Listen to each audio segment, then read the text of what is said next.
This video is audio content only. It does not contain any video footage or images. If you are expecting visual content, please be aware. This is intentionally provided in an audio-only format. We recommend listening to the audio rather than watching the screen. Thank you for your understanding. Welcome to a fascinating exploration of world leaders through an unexpected lens. Today, we're ranking global heads of state by their fighting abilities, considering their martial arts training, military backgrounds, physical fitness, and combat experience. From presidents with black belts to prime ministers with special forces training, we'll examine which leaders might hold their own in a hypothetical showdown. This isn't about politics or policy, but rather a fun dive into the physical prowess and fighting credentials of those who lead nations. Let's see who tops our list. Chapter 1. The Strength Survey. In an age where international diplomacy unfolds across video conferences and carefully choreographed photo opportunities, a peculiar question emerged. If the world's most powerful leaders were stripped of their nuclear arsenals, their armies, and their economic leverage, who would actually win in a physical confrontation? This wasn't merely an academic exercise confined to late-night bar discussions. It represented genuine curiosity about the human beings behind carefully managed public images, the physical specimens who command nations but whose personal combat capabilities remain largely unknown to their citizens. The methodology was deliberately straightforward. 1,000 people were shown photographs of leaders from the world's 50 largest countries by population and asked to rate them on a scale of 1 to 5, with 1 being not at all strong and 5 being very strong. No additional context was provided about their athletic backgrounds, no videos of them engaging in sports, no information about their training regimens, just photographs. The respondents had to rely purely on visual assessment, making snap judgments based on posture, build, facial features, and that indefinable quality that suggests someone could handle themselves in a confrontation. What emerged was a ranking system that bore little resemblance to traditional measures of national power. The United States might possess the world's most formidable military apparatus, with a defense budget dwarfing most nations' entire gross domestic products. China might control the second-largest economy and field the People's Liberation Army with over 2 million active personnel. Russia might maintain the world's largest nuclear arsenal. But when it came to perceptions of their leaders' personal fighting prowess, the pecking order told an entirely different story. Abdel Fattah al-Burhan of Sudan claimed the top spot with an average score of 3.71 on the 5-point scale. Sudan ranked 46th in global military strength, its gross domestic product of roughly $40 billion paling in comparison to the multi-trillion-dollar economies of major powers. Yet al-Burhan's perceived personal fighting ability vastly exceeded that of leaders commanding far more formidable armed forces. Ethiopian and South African leaders filled out the upper rankings. The pattern was unmistakable. African military leaders dominated the top 10 despite their nation's relatively modest military capabilities and economic resources. Among the G7 leaders, none ranked in the top tier. The 2026 leadership included Mark Carney of Canada, Emmanuel Macron of France, Friedrich Merz of Germany, Giorgia Meloni of Italy, Sanai Takaichi of Japan, Keir Starmer of the United Kingdom, and Donald Trump of the United States. Their rankings varied, but all found themselves positioned well below the African military leaders who topped the survey. Trump's larger physical presence and confrontational style couldn't overcome perceptions shaped by his age and documented aversion to exercise. Vladimir Putin's martial arts credentials provided rare documented combat training among world leaders, positioning him well above most Western counterparts. China's Xi Jinping achieved a 39th place ranking, despite commanding the world's second-largest military, his stocky build and bureaucratic appearance offering little to suggest fighting capability. The survey's simplicity revealed patterns that careful analysis might obscure. Female leaders faced systematic disadvantage regardless of actual fitness. Survey respondents evaluated Maloney, Takaichi, and European Commission President Ursula von der Leyen lower than male counterparts with similar or worse physical conditioning, reflecting deeply embedded biases about gender and strength. Military uniforms proved enormously influential. Leaders photographed in combat dress automatically gained perceptual advantages over those shown in business suits. The visual language of military service communicated physical capability more effectively than any amount of athletic training documented in civilian clothes. This partly explained why African leaders with active military backgrounds dominated rankings despite representing smaller, less wealthy nations. Age played a complicated role in assessments. Older leaders generally ranked lower, though some maintained surprising positions based on other factors.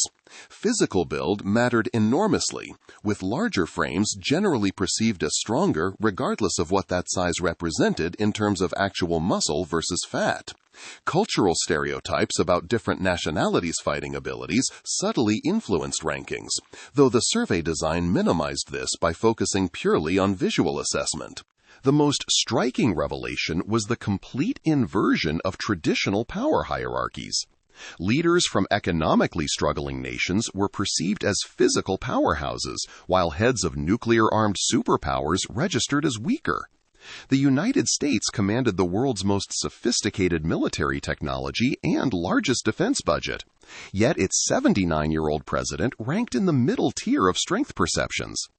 Sudan's leader topped strength rankings despite commanding a military that ranked 46th globally and an economy that represented a tiny fraction of American GDP.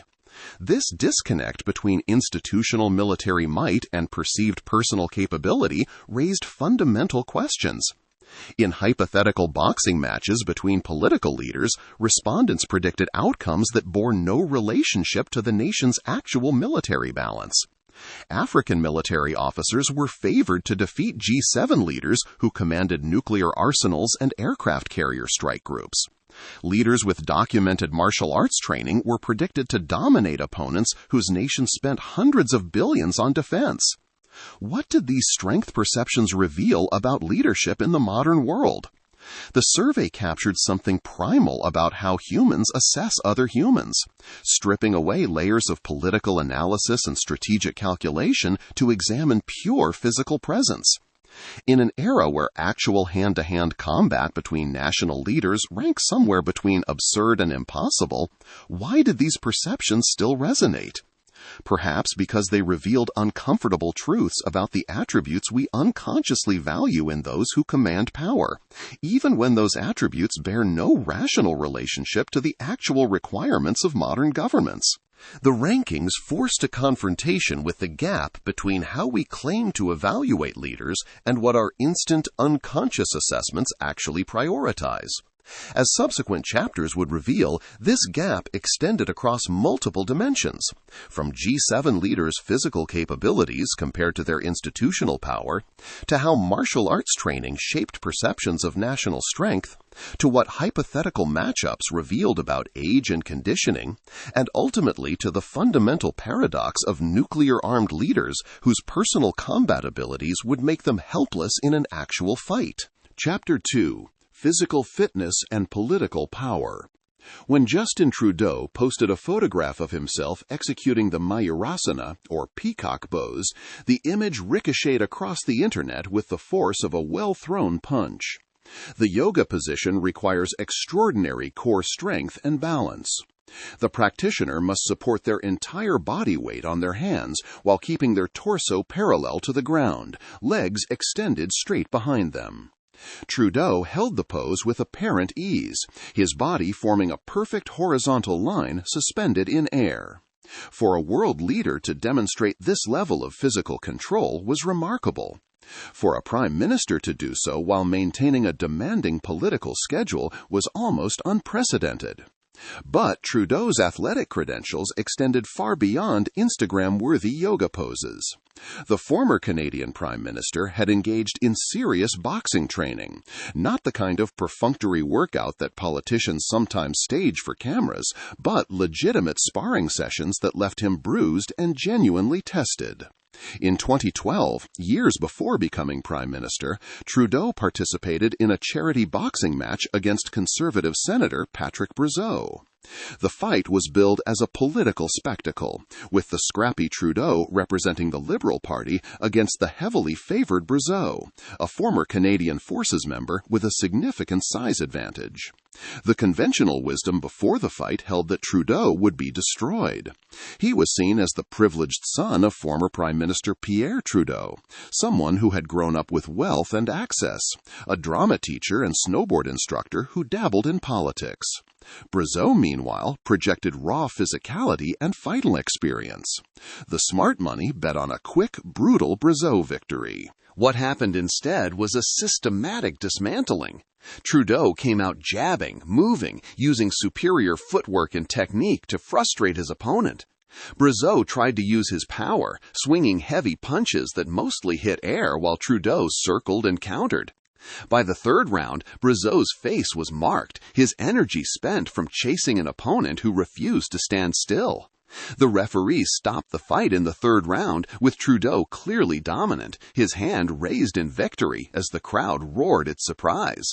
The boxing match revealed something the yoga photographs only hinted at. Trudeau had trained seriously in multiple disciplines, developing not just flexibility and balance, but genuine fighting skills.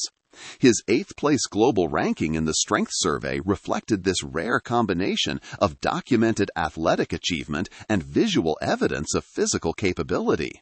Respondents looking at Trudeau's photographs saw someone who could actually throw a punch, who understood body mechanics and combat strategy, who had tested himself against real opposition and won. Emmanuel Macron frequently jogged through Paris, often accompanied by security personnel who struggled to maintain his pace. Photographs captured him running along the Seine, his form suggesting someone who took cardiovascular fitness seriously, even if his slight frame didn't project the kind of physical intimidation that elevated rankings in the strength survey. Macron's approach to physical fitness reflected broader French attitudes about health and appearance. He maintained a trim physique through portion control and regular exercise, presenting himself as vigorous and energetic despite the grinding demands of the presidency. His relative youth at 48 in 2026 represented a generation of leaders who came of age when fitness culture had become mainstream, when regular gym attendance and healthy eating were simply expected parts of maintaining a professional image. Germany's Angela Merkel, though no longer in power by 2026, remained a fascinating case study in how gender and physical appearance shaped strength perceptions. Merkel had ranked near the bottom of global leader strength rankings despite commanding the 13th most powerful military in the world and leading Europe's largest economy for 16 years. Her perceived combat readiness was essentially zero in the eyes of survey respondents, an assessment that revealed more about societal biases than about Merkel herself. Merkel's appearance in photographs communicated stability and competence rather than physical prowess. Her preference for colorful blazers and sensible shoes, her practical haircut, and absence of any attempt at glamorous presentation all contributed to an image of someone utterly unconcerned with projecting physical strength. She had been photographed hiking in the Alps during vacations, suggesting baseline fitness, but these images showed a woman walking mountain trails rather than conquering them. There were no pictures of Merkel practicing martial arts, no videos of her boxing or doing yoga, no carefully staged photo opportunities showing her engaging in vigorous physical activity. The perception of Merkel as physically weak stood in stark contrast to her demonstrated political toughness. She had navigated the European financial crisis, managed Germany's response to the refugee crisis, stood up to Putin over Ukraine, and outlasted numerous political rivals who underestimated her. Yet none of this translated into perceptions of physical capability. Survey respondents looking at photographs made instant judgments based on body type and presentation, and Merkel's stocky build and matronly appearance registered as the opposite of a fighter.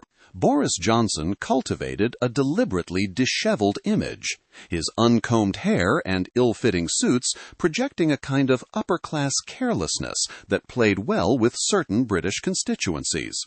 But this aesthetic choice worked against him in a strength survey. Respondents saw a man who appeared physically soft, whose larger frame seemed more about excess than power. When he occasionally attempted athletic activities for the cameras, like playing tennis or rugby, the results often appeared awkward, his movements suggesting someone whose body no longer responded as it once had. The contrast between Johnson and Trudeau was instructive. Both men came from politically prominent families, both had attended elite educational institutions, both had access to resources that made maintaining fitness relatively easy. Yet Trudeau chose to invest serious time in boxing and yoga training, developing documented skills that enhanced his strength ranking, while Johnson let his athletic background atrophy into a physical presence that suggested decline rather than vigor. Italy's Giorgia Meloni faced particular challenges in strength perceptions. At 5 feet 4 inches, she stood considerably shorter than most male world leaders, and her slender build suggested limited physical power by conventional measures. Yet Meloni's political career demonstrated a different kind of toughness, her rise to prime minister requiring navigation of Italy's fractious political landscape and willingness to take controversial positions. This political combativeness didn't translate into perceptions of physical strength, however, as respondents evaluating photographs simply saw a small woman in business attire rather than any kind of fighting capability. Italy's Giorgia Meloni faced particular challenges in strength perceptions. At 5 feet 4 inches, she stood considerably shorter than most male world leaders, and her slender build suggested limited physical power by conventional measures. Yet Meloni's political career demonstrated a different kind of toughness, her rise to prime minister requiring navigation of Italy's fractious political landscape and willingness to take controversial positions. This political combativeness didn't translate into perceptions of physical strength, however, as respondents evaluating photographs simply saw a small woman in business attire rather than any kind of fighting capability. The survey revealed systematic bias against female leaders regardless of actual fitness levels. Women leaders face disadvantages from gender-based strength differences that no amount of political authority could overcome. Meloni, Sanai Takaichi of Japan, and European Commission President Ursula von der Leyen all ranked lower than male counterparts with similar or worse physical conditioning. Survey respondents made instant visual judgments that reflected deeply embedded cultural assumptions about gender and physical capability. Donald Trump's physical presence at 79 remained a subject of endless fascination and debate. The American president stood 6 feet 3 inches tall with a build that suggested someone who had never been small but whose relationship with discipline and fitness was, at best, complicated. Trump's well-documented dietary preferences ran toward fast food and steaks. His aversion to exercise rooted in a stated belief that the human body had a finite amount of energy and that exercise depleted this resource unnecessarily. Trump's well-documented dietary preferences ran toward fast food and steaks. His aversion to exercise rooted in a stated belief that the human body had a finite amount of energy and that exercise depleted this resource unnecessarily.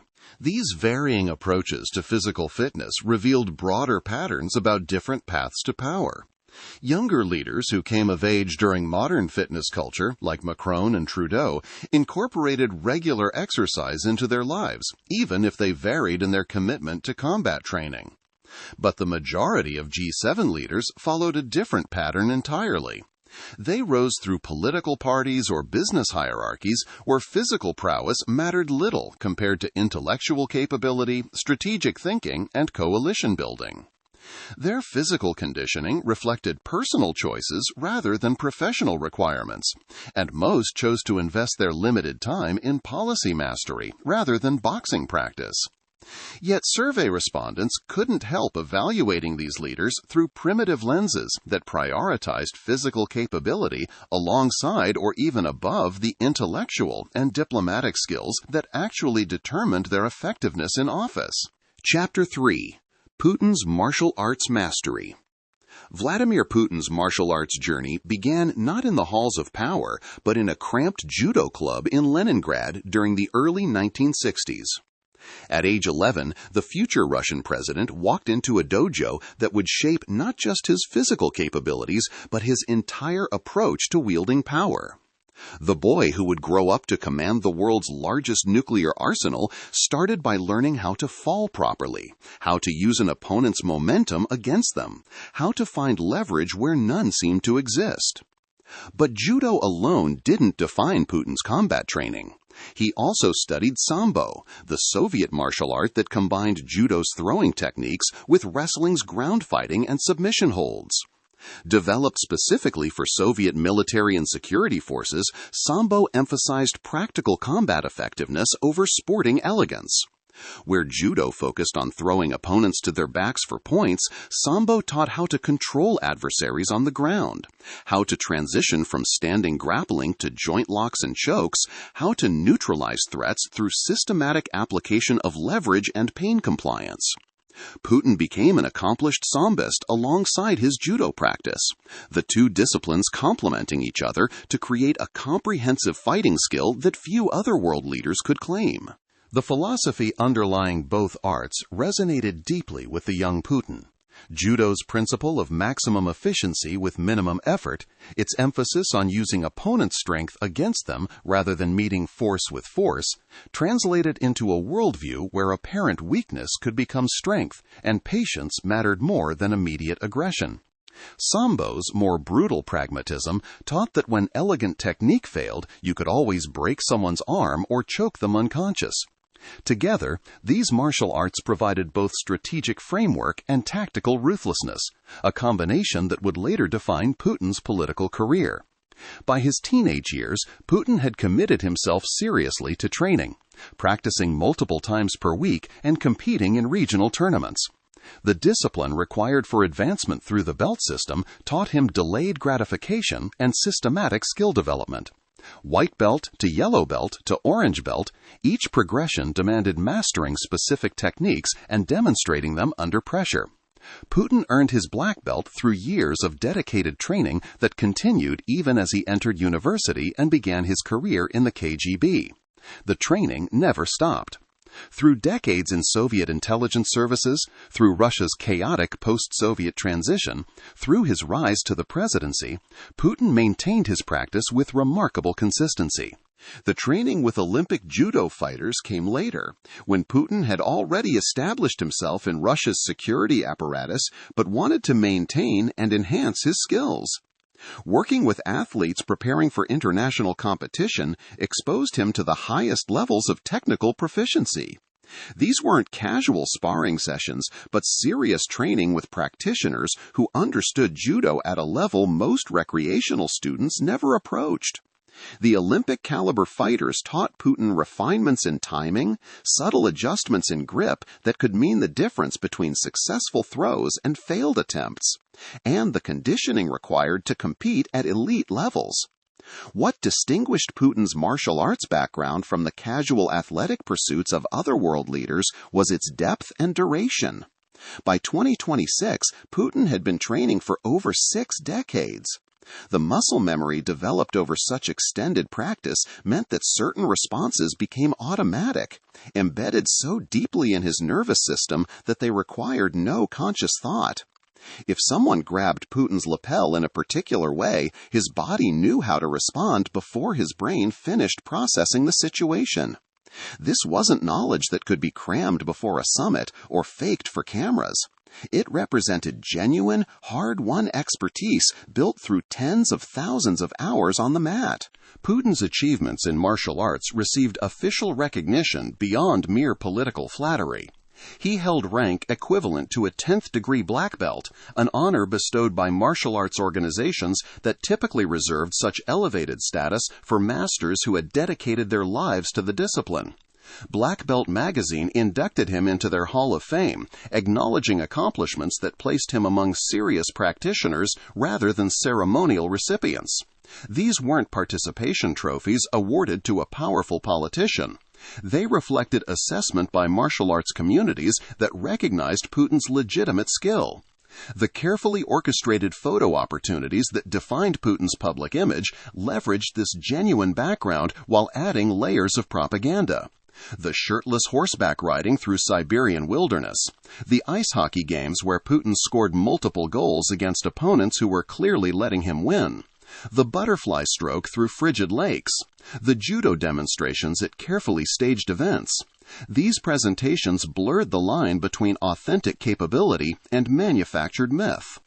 Putin actually did have judo and sambo skills, actually had trained seriously for decades, but the public presentations transformed legitimate athletic achievement into political theater designed to project invincibility.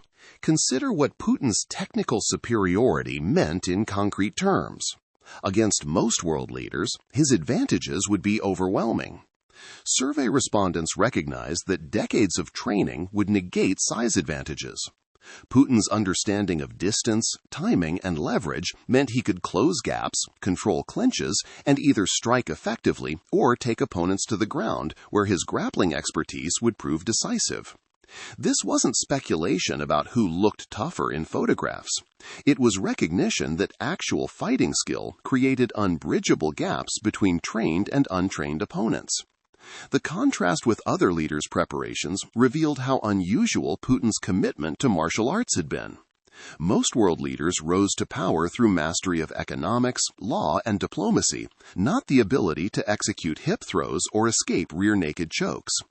Putin had chosen to maintain combat training throughout his ascent, investing time that could have been spent on other pursuits in continued judo and sambo practice.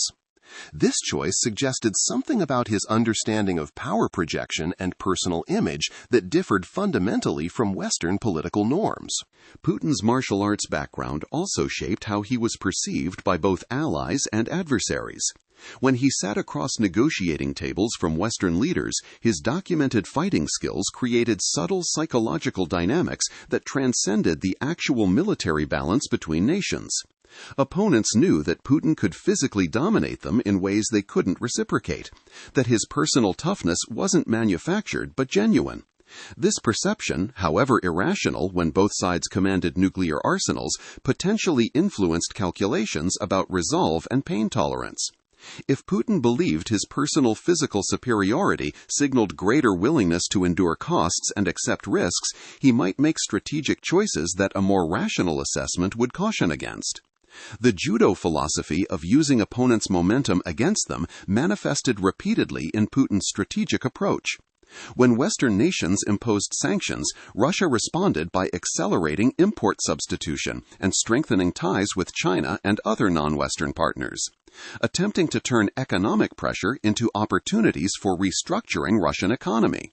When NATO expanded eastward, Putin used this as justification for increasingly assertive responses that rallied domestic support and positioned Russia as defending itself against encirclement. Whether these strategies succeeded or failed, they reflected Judo's core principle: don't meet force directly, redirect it to create advantages. Similarly, Sambo's emphasis on pragmatic effectiveness over aesthetic elegance appeared in Putin's willingness to use tactics that Western leaders might consider unseemly or crude. Sambo practitioners learned that when technique failed, you could always resort to more brutal methods: break the joint, tear the ligament, choke until unconsciousness. This translated into political approaches that prioritized results over procedural niceties, that accepted international condemnation if objectives were achieved, that viewed conventional rules as constraints to be circumvented rather than respected. Yet what did Putin's martial arts mastery actually prove about his fitness to govern Russia? His judo black belt demonstrated discipline, commitment to long-term skill development, and willingness to submit himself to evaluation by genuine experts. His sambo training showed pragmatic focus on what actually worked in dangerous situations rather than what looked impressive. These qualities had value in any leadership context, but they bore no necessary relationship to economic policy, diplomatic strategy, or the complex governance challenges facing a nuclear-armed nation of 144 million people. The 6 decades Putin spent training in judo and sambo represented thousands of hours that could have been invested in deeper study of economics, technology, international relations, or other domains directly relevant to governance. A leader who spent equivalent time mastering statistical analysis, game theory, or organizational management might have governed more effectively despite being helpless in a fistfight. Putin's choice to maintain martial arts training throughout his political career revealed his priorities, his understanding of what projected strength and commanded respect, his assessment of what skills mattered for maintaining power in Russia's specific political context. By 2026, Putin's position as the world's most martially accomplished major leader seemed secure.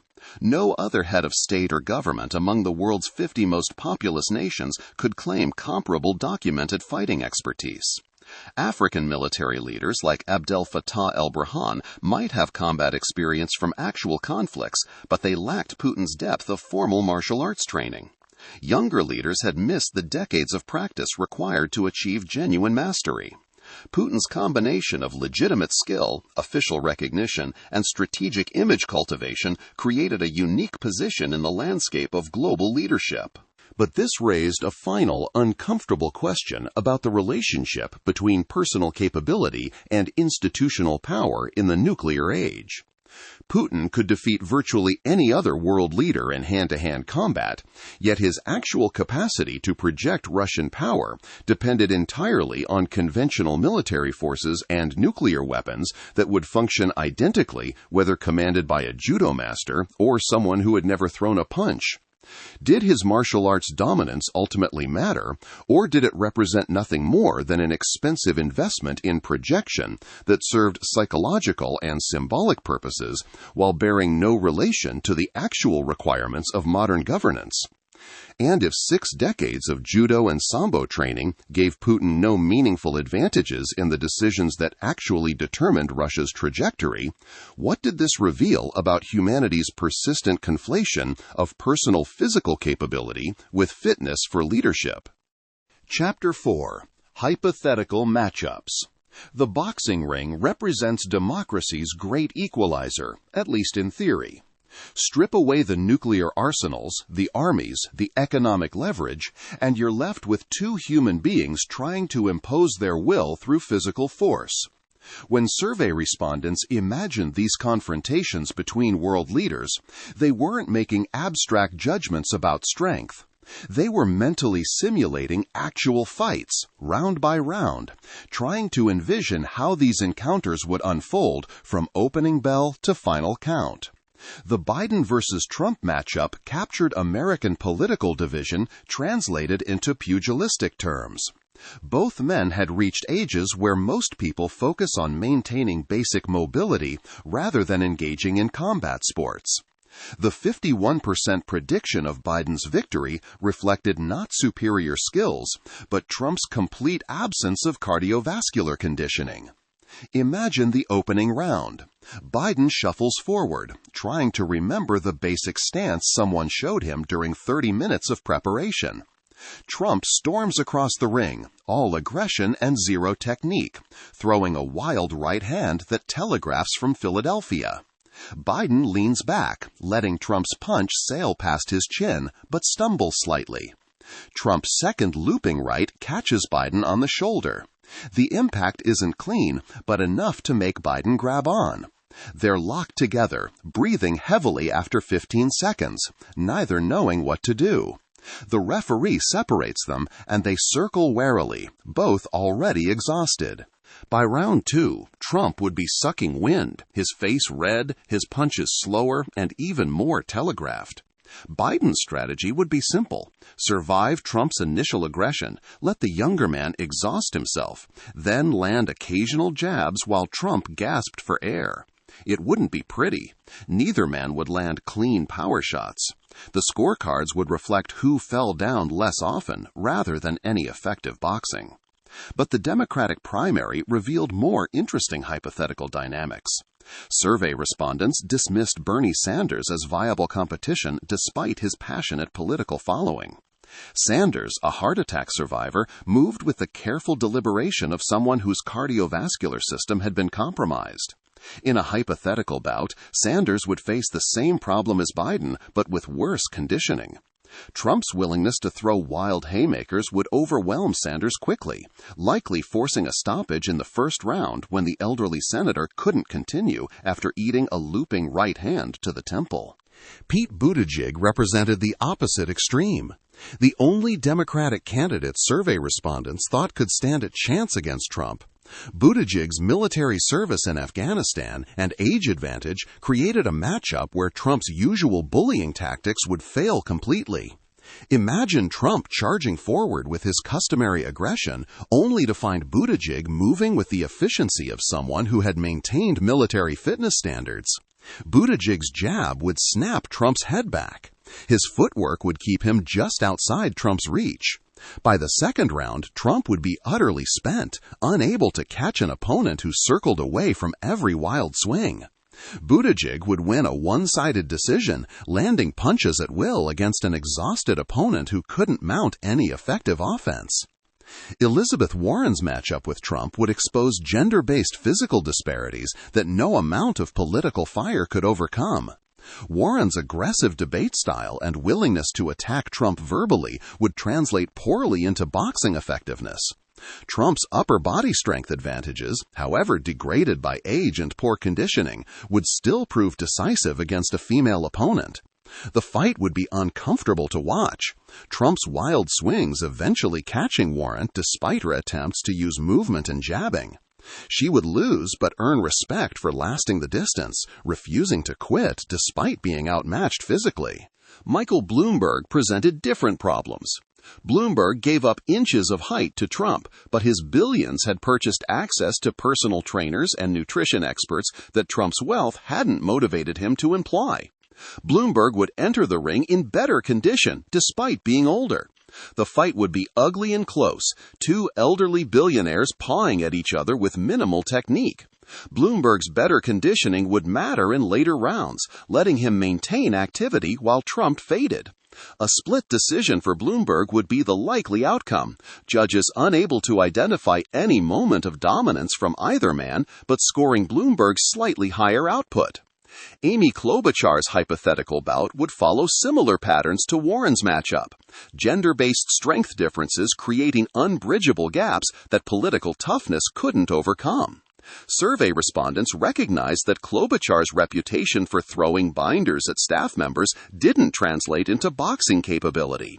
Trump would win, but not impressively, his limited skills barely sufficient against an opponent whose physical disadvantages rendered technique almost irrelevant. The Trump versus Kim Jong-un matchup operated under completely different dynamics. Kim's 78% predicted victory came despite Trump's massive height advantage, giving the American president inches of reach. But reach means nothing without conditioning to use it effectively or technique to maintain distance when an opponent presses forward. Picture Kim's approach. He wouldn't box at all in the traditional sense. He would bull forward from the opening bell, head down, arms pumping wild hooks and overhands, trying to get inside Trump's longer reach where he could work the body. Trump would backpedal, throwing pawing jabs that glanced off Kim's forehead, unable to generate enough power to stop the advance. Kim would crash into Trump's chest, driving forward with his legs, and both men would tumble to the canvas in an ugly heap. The referee would untangle them, issue warnings, and restart the fight. Kim would immediately charge again. Trump, already breathing hard from the fall and scramble to stand, wouldn't have the footwork to circle away. Kim would catch him in the corner, and now the fight would become a phone booth brawl between two untrained brawlers. Kim's lower center of gravity would give him advantages, his stocky build letting him drive Trump backward while landing short hooks to the ribs. Trump would try to use his height to lean on Kim, tire him out, but Kim's relative youth meant he could sustain this ugly, grinding style longer than his opponent. By the third round, Trump would be utterly spent. His arms would feel like lead weights, his legs would wobble with each step, his breathing would come in ragged gasps. Kim, though hardly fresh, would sense victory and press harder. A wild overhand right would catch Trump on the temple. Not a technically perfect punch, but one with enough force to stagger a man with no defensive training. Trump would grab the ropes to stay upright. Kim would swarm forward, throwing everything he had, and the referee would stop the fight as Trump covered up without throwing back. The Trump versus Putin matchup represented perhaps the starkest contrast between size and skill in all the hypothetical bouts. Putin's 78.7% predicted victory came despite being shorter and significantly lighter than Trump. The opening bell would reveal immediately how different their preparations had been. Putin would come out in orthodox stance, moving on the balls of his feet with practiced efficiency. Trump would square up, both feet parallel, hands somewhere near his chest, looking like a bar brawler who had watched too many movies. Putin would flick out a jab, testing distance, and Trump would try to counter with a massive right hand that started somewhere around his hip and traveled in a wide arc that Putin would see coming from Moscow. Putin would slip the punch with minimal head movement, just enough rotation to let Trump's fist pass by his ear, and counter immediately with a crisp straight left that caught Trump flush on the nose. Trump had never been punched in the face before, not really, and the shock of it would override whatever game plan his corner had screamed at him. He would swing wildly. Putin would slip again, this time stepping to the right and landing a short hook to Trump's ribs that didn't look devastating but stole his breath. The rest of the fight would be systematic destruction. Putin would work behind his jab, landing it at will against Trump's exposed face.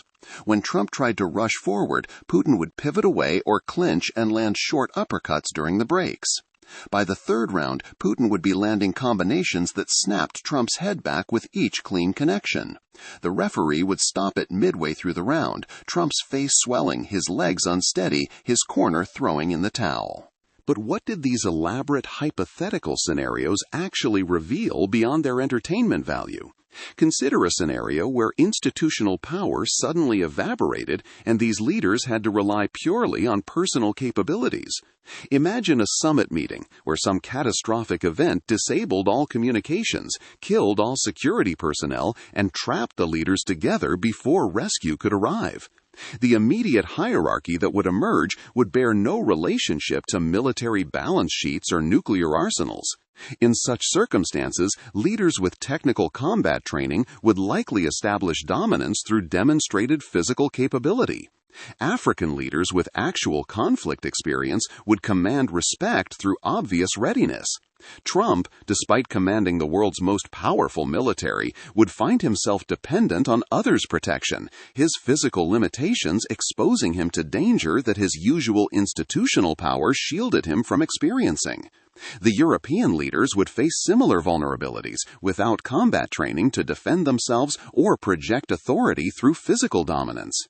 This thought experiment exposed how completely modern political leadership had divorced itself from any physical requirements, how thoroughly we had separated the command of violence from the personal capacity for violence. The matchups revealed survey respondents mentally simulating not just fights, but attempting to assess some primitive quality about leadership that persisted despite our technological sophistication. If these leaders were actually forced into a boxing ring tournament, the results would create a hierarchy utterly divorced from the actual requirements of governance. Yet somehow these perceptions of personal capability continued to shape unconscious judgments about who possessed the toughness to command nations effectively. The question wasn't whether physical strength should matter for modern leadership, but whether we could ever fully override the ancient instincts that associated personal combat capability with fitness to wield power over others. Chapter 5. The Nuclear Paradox. The United States military budget for 2027 stood at a record $1.5 trillion, more than 50% above recent levels and exceeding the combined defense spending of the next 10 countries. The Pentagon commanded 1.39 million active-duty personnel, operated 11 aircraft carriers compared to the rest of the world's combined total of 12. Maintained approximately 3,700 nuclear warheads ready for deployment, and possessed technological advantages in stealth aircraft, precision munitions, and satellite surveillance that no rival could match. By every conventional metric of military power, the United States remained the world's undisputed superpower, its capacity to project force globally unparalleled in human history. Yet Donald Trump, the commander-in-chief of this formidable arsenal, ranked somewhere in the middle tier of global leader strength perceptions, predicted to lose hypothetical boxing matches against opponents whose nations couldn't field a single functional aircraft carrier. Trump could, with a single decision, unleash devastation that would make all previous human conflicts seem quaint. He commanded submarines carrying Trident missiles, each warhead capable of obliterating entire cities. He directed squadrons of B-2 stealth bombers that could penetrate any air defense system and deliver nuclear payloads with precision. He oversaw military installations spanning 750 bases in 80 countries, a global presence that allowed American force projection within hours to virtually any crisis point on Earth. But in a locked room with Vladimir Putin, stripped of phones and aides and institutional authority, Trump would last perhaps 90 seconds before being rendered helpless on the floor. Russia's case illustrated how deliberately cultivated personal strength could enhance perceptions of national power, despite military capabilities that had atrophied since the Soviet Union's collapse. Russia's defense budget of $65.9 billion, while substantial, represented less than 5% of American military spending. The Russian military's performance in various conflicts had revealed serious deficiencies in logistics, coordination, and technological sophistication. Russia operated only one aging aircraft carrier that spent more time in dry dock for repairs than at sea. Its conventional forces, though numerically large with 850,000 active personnel, relied heavily on equipment designs from the 1970s and 1980s with only modest upgrades. But Russia maintained the world's largest nuclear arsenal at 4,309 warheads assigned to operational forces, slightly exceeding America's stockpile. This nuclear parity meant that in the ultimate calculus of great power competition, Russia could still hold the United States at risk of unacceptable damage. Putin understood that this nuclear shield allowed him to project strength through other means, including his carefully managed personal image. Strategic communications designed to reinforce the message that Russia remained a formidable power led by someone who embodied traditional masculine strength shaped how survey respondents evaluated the nation's capabilities. Respondents who predicted Putin would defeat Trump in hypothetical combat weren't just evaluating personal fighting skills. They were expressing unconscious judgments about which nation they perceived as tougher, more willing to endure hardship, more dangerous to cross. China presented yet another variation on the paradox between military power and personal strength. The People's Liberation Army had grown from a largely defensive, technologically backward force into a modernizing military with rapidly expanding capabilities. China's defense budget of $229 billion, while dwarfed by American spending, represented the world's second-largest military investment and funded massive shipbuilding programs, hypersonic missile development, and increasingly sophisticated air and space capabilities. The PLA fielded approximately 2 million active personnel, operated a growing fleet of modern destroyers and submarines, and had commissioned 3 aircraft carriers with more under construction. China's nuclear arsenal had expanded significantly from 350 warheads in 2020 to 600 by 2025, with projections suggesting 1,000 warheads by 2030. Yet Xi Jinping's middle-tier ranking and personal strength perceptions revealed how little his command of this growing military might translate it into perceptions of individual capability. Survey respondents evaluating photographs made instant judgments based on visual presentation that bore no relationship to the institutional military power she commanded. In hypothetical matchups, she would lose badly to Putin despite commanding far more military personnel and increasingly sophisticated weaponry. In hypothetical matchups, she would lose badly to Putin despite commanding far more military personnel and increasingly sophisticated weaponry. Similar inversions appeared throughout the strength rankings, where personal combat capability bore no relationship to the institutional military power leaders commanded. African military leaders with genuine combat experience from their nation's internal conflicts topped strength rankings despite representing smaller, less wealthy countries. The kind of practical fighting knowledge developed when lives actually hung in the balance counted for more in survey perceptions than command of nuclear arsenals. European leaders faced particular challenges in strength perceptions. Their command of sophisticated militaries depended entirely on functional chain of command structures and subordinates' acceptance of civilian control. Most had risen through political parties or business hierarchies, where physical prowess mattered little compared to intellectual capability, strategic thinking, and coalition building. Their physical conditioning reflected personal choices rather than professional requirements. These leaders could articulate strategic vision and construct elegant policy arguments, but survey respondents evaluating photographs focused on physical presence rather than diplomatic skills. The establishment of new military fitness standards under Defense Secretary Pete Hegseth added another layer to this paradox. The requirement that all active duty personnel meet male standard fitness tests and work out daily reflected concerns that American military readiness had declined alongside broader societal fitness deterioration. The tests required deadlifting the maximum weight possible 3 times and completing as many hand-release push-ups as possible in 2 minutes. Hegseth's 2025 speech at Quantico complained about seeing fat troops in formations and fat generals in Pentagon hallways. When questioned about women meeting these standards, he stated bluntly, "If women can make it, excellent. If not, it is what it is." This created an awkward situation where the lowest-ranking private in the U.S. Army would be required to meet fitness standards that the president himself clearly couldn't pass. The disconnect reflected the complete separation between modern political leadership and the physical demands still required of those who actually prosecuted violence on the state's behalf. Service members deploying to combat zones needed cardiovascular endurance to patrol in full kit, upper body strength to carry wounded comrades, and core stability to maintain combat effectiveness over sustained operations.